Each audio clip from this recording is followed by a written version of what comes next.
বলছেন খুব নাম করা কথা, মুসলমানরা যখন আলেকজান্দ্রিয়া গেল, আলেকজান্দ্রিয়া খুব নাম করা লাইব্রেরি ছিল। তো সে বলছে এই যে বইগুলো আছে, মুসলমানদের একটা দৃঢ় বিশ্বাস যে জগতের যত জ্ঞান কোরআনে রয়েছে, শুধু আধ্যাত্মিক না, সমস্ত সোসাইটি যত হবে, বিজ্ঞানের যত হবে, সমস্ত জ্ঞান সেখানে রয়েছে। তো আলেকজান্দ্রিয়া লাইব্রেরির নামে বললেন যে যদি এই বইগুলোতে তাই থাকে যেটা কোরআনে আছে, তাহলে বইগুলো রাখার দরকার নেই। আর যদি তার বিরোধী করে তাহলে তো রাখা যাবেই না, পুড়িয়ে দাও। আলেকজান্দ্রিয়ার পুরো লাইব্রেরি পুড়িয়ে দেওয়া হলো। 6 মাস ধরে লাইব্রেরি পুড়তে থাকলো, যত ম্যানুস্ক্রিপ্ট কবেকার সমস্ত সব পুড়ে গেলো। আজকে আমাদের কাছে যে জ্ঞান, গ্রিক ফিলসফি আদির অল্প একটু এদিক সেদিক যেগুলো ছিল, মূল জিনিসগুলো সব পুড়িয়ে ছাই করে দিল। এই অ্যাপ্রোচটা যদি আমরা নিই, এত ধর্ম কেন, এত শাস্ত্র কেন, তাহলে বুঝতে হবে এই মুসলমানের আলেকজান্দ্রিয়া পুড়িয়ে দেওয়ার মতো। এত ধর্ম কেন, এত শাস্ত্র কেন? এটাকে খুব সুন্দর, মধুসূদন সরস্বতী ছিলেন খুব নাম করা পণ্ডিত লোক, বেঙ্গলেরই ছিলেন, কিন্তু উনি কাশিতে গিয়ে শাস্ত্র পড়ে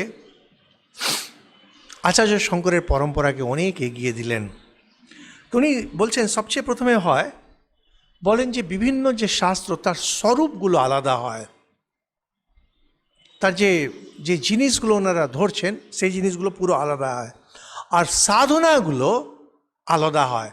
তার মানে যখন আপনি ভক্তিকে নিয়ে যখন আপনি আলোচনা করছেন, তার যে স্বরূপ আলাদা, সাধনা আলাদা, আর ফল আলাদা, সবচেয়ে বেশি অধিকারী আলাদা। এত শাস্ত্র কেন? কারণ অধিকারী আলাদা, আমি আপনি এক নয়। স্বামীজি পরে যখন ওয়ার্ল্ড পার্লামেন্ট অফ রিলিজিয়ন্সে গিয়ে যখন বলতে শুরু করলেন, হিন্দু ধর্মকে যখন শুরু করলেন, সারা জীবন যেই বলতে থাকলেন এই একটা কথা, তোমার পথ আমার পথ নয়, কারণ তুমি আলাদা, আমি আলাদা।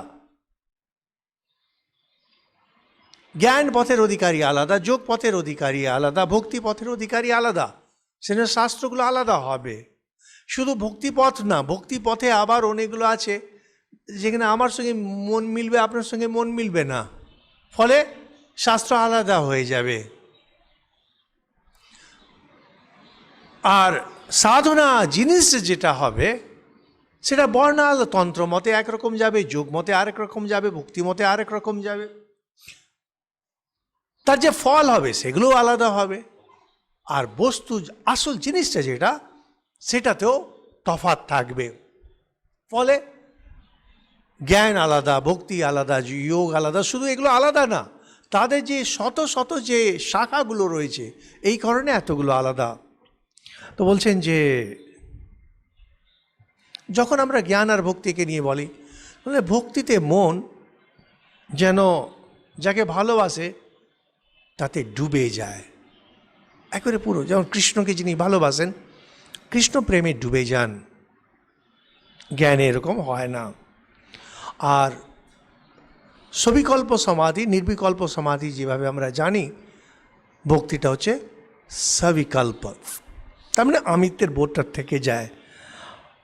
এখন ভক্তি যত শাস্ত্রগুলো, এনারা সবসময় ঈশ্বরকে নিয়ে আলোচনা করেন, ঈশ্বরের যে স্বরূপ, ঈশ্বরের যে লীলা, ঈশ্বরের যে গুণ, এগুলোকে নিয়ে আলোচনা করেন। কিন্তু জ্ঞানের যে শাস্ত্রগুলো যেমন উপনিষদ আদি, এনারা শুধু আত্মাকে নিয়ে আলোচনা করেন। এখন ফলে কি হয়, ভক্তি সবসময় শেষ হবে পরম প্রেম রূপা, আমরা যেটা আগে আলোচনা করেছিলাম, প্রেম টকবক করে ভক্তের মনে।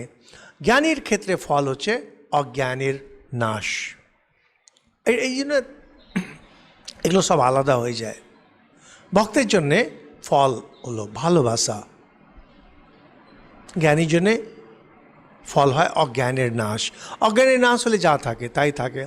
আর জ্ঞানের অধিকারী, আমাদের যে বেদান্ত শাস্ত্রগুলোতে যদি পড়া হয়, খুব কঠিন কঠিন জিনিস আছে। হ্যাঁ, বলছেন ইহামূত্র ফল ভোগ বিরাগ, এই জগৎ আর এর পরে যে পরলোক, এগুলোতে যেন কোনো আসক্তি না থাকে।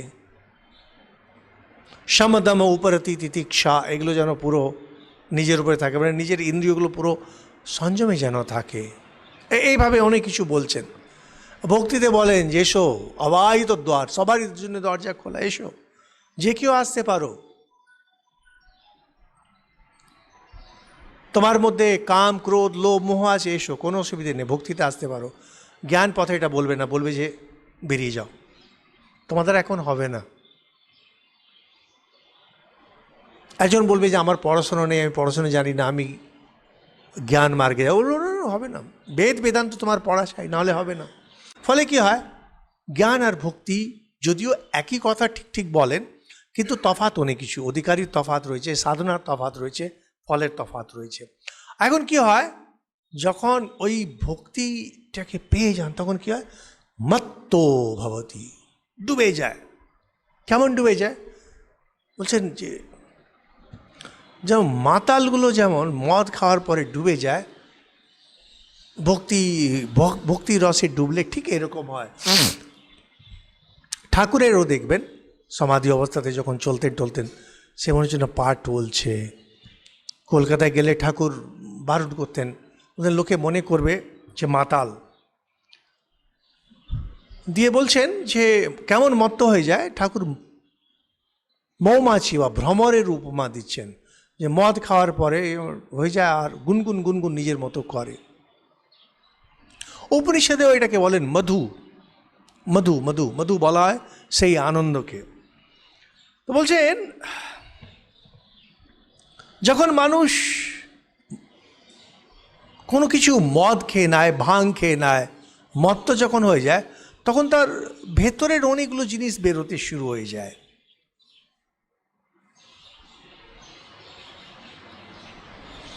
দেখবেন মাতালগুলো যখন যায়, এর নামে গালাগাল, তার নামে গালাগাল, যাকে শ্রদ্ধা করে তাকে দেখে হাত জোড় করে প্রণাম করবে, আসল জিনিসটা যেটা সেটা বেরিয়ে আসে। ভক্তি পথে গিয়ে যারা মত্ত হয়ে যায় তার ভেতরটাও বেরিয়ে চলে আসে, যেটা বেরিয়ে আসে সেটা হয় পবিত্রতা, প্রেম।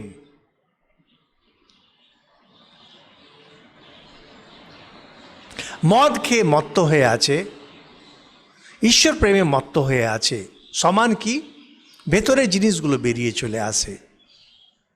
কি জিনিস? ওদের ক্ষেত্রে নোংরামি বেরিয়ে আসে, এনার ক্ষেত্রে প্রেম আর পবিত্রতা বেরিয়ে আসে, এই জন্য বলেন মত্ত। আর যেমন মদে কি হয়, মদ খেলে নিজের উপরে আর নিয়ন্ত্রণ থাকে না, পা টলমল টলমল করছে। যারা ভক্তিরসে ডুবে আছে তাদেরও জীবন টলমল টলমল করে চলে,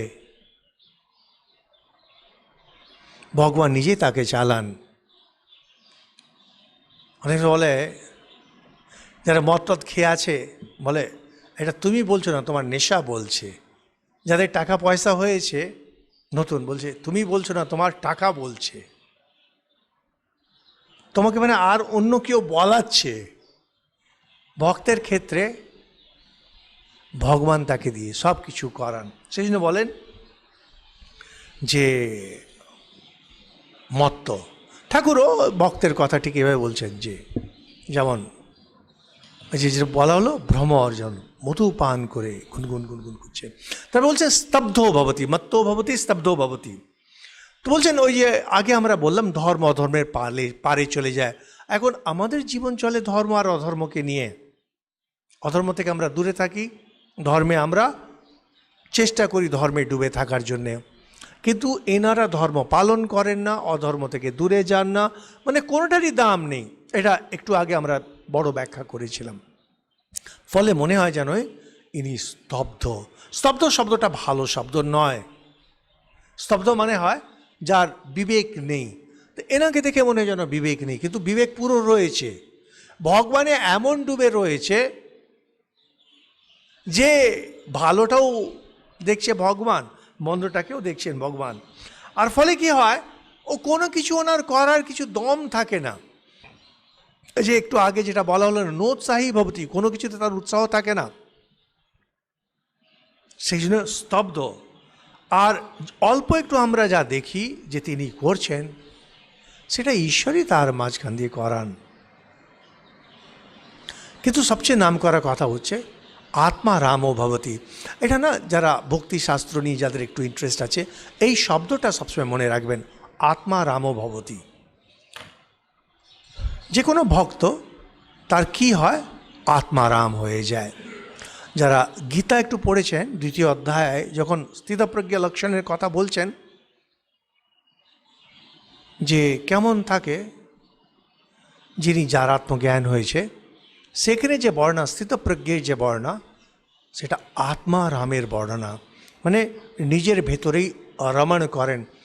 আমরা একটু আগে আলোচনা করলাম কীভাবে বলছে, না রমতে, জাগতিক কোনো কিছুতে রমণ করে না। কোথায় রমণ করে? আত্মাতে। আত্মাতে রমণ করে, জগতে রমণ করে না, রমণ কিন্তু আত্মাতে করে। তো যিনি আধ্যাত্মিক পুরুষ, ঠিক ঠিক যিনি আধ্যাত্মিক পুরুষ, সে জ্ঞান মার্গেরই হন, ভক্তি মার্গেরই হন, যোগ মার্গ, যে কোনো মার্গের হন, তার এটা খুব যদি চিনতে হয়, অল্প একটু ডান দিক বাদিক কী করছে সেটা এমন কিছু না। স্তব্ধ ভবতি মত্তো ভবতি আত্মারামো ভবতি। স্তব্ধ তার মানে জগতের কোনো কিছুর দিকে তার কোনো দৃষ্টি থাকে না, তিনি কোনো কিছু করতে যান না। আর মত্ত, ডুবে থাকেন। যে মানুষ যেটাকে ভালোবাসে তাতে ডুবে থাকে। যারা বৈজ্ঞানিক, তারা নিজের যে বিজ্ঞান, তাদের সেটাকে নিয়ে ডুবে থাকেন। ঠিক তেমনি এনাদের যে প্রাণ, এটা হলো ভালোবাসা, ডুবে থাকেন। তার সঙ্গে আত্মারামও ভবতি। ওনার যে রমণ, ওনার যে আনন্দ, যেটাতে উনি গিয়ে ঠিক ঠিক সেই জায়গাটা আনন্দ পান, সেটা হলো আত্মজ্ঞানে, সেটা হলো ঈশ্বরের ভালোবাসায়।